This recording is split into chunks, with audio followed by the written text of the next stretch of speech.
quels sont les différents ratios à calculer après un bilan fonctionnel?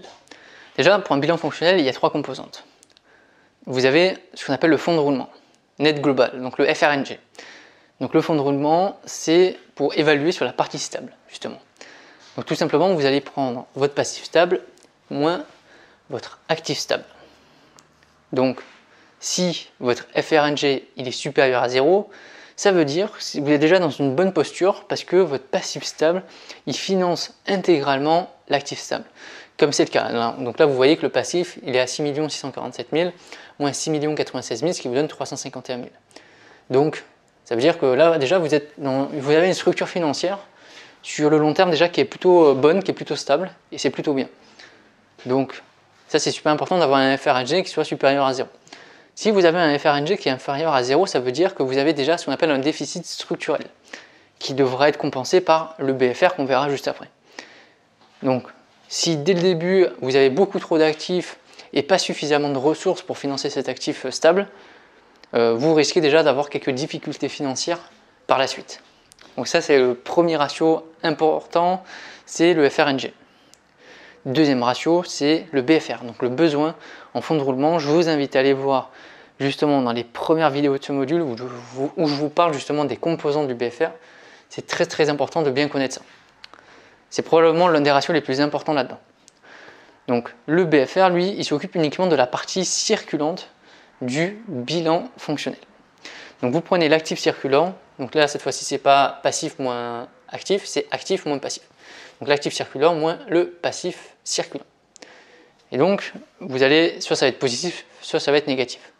Si le BFR est supérieur à 0, ça veut dire que le cycle d'exploitation de l'entreprise, tout simplement, il nécessite des ressources financières. Pour rappel, le BFR, il prend en compte notamment du côté des actifs, il prend en compte les stocks et les créances clients, et du côté des passifs, il prend en compte tout simplement les dettes fournisseurs.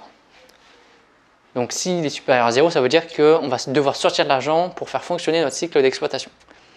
Si il est inférieur à 0, c'est plutôt bien, c'est mieux même pour l'entreprise parce qu'elle va créer des liquidités, parce qu'elle n'aura pas besoin de créer de l'argent et en plus, grâce à son cycle d'exploitation, grâce à des délais de paiement, elle va pouvoir faire travailler son argent, etc. Et donc, elle va pouvoir générer encore plus de trésorerie supplémentaire. Et donc là, c'est bien pour l'entreprise. Après, vous avez la trésorerie nette. C'est vraiment le dernier ratio, c'est sur la partie de trésorerie. C'est la partie court terme et c'est très important parce qu'une trésorerie qui est négative, ça veut dire qu'on va avoir des difficultés financières. Donc c'est très simple, vous faites soit l'actif de trésorerie moins le passif de trésorerie, donc les disponibilités moins justement les découverts bancaires, soit vous faites aussi le FRNG moins le BFR. Ce qui vous donne une trésorerie nette qui est positive cette fois-ci. Alors pourquoi? Parce que vous avez déjà un passif stable qui finance très largement l'actif stable. Alors vous avez un besoin en fonds de roulement qui est assez important, mais vous voyez, il est bien inférieur aux ressources que vous avez déjà créées grâce à l'excédent structurel du départ. Ce qui vous donne forcément une trésorerie qui est plutôt bonne, qui est en tout cas positive.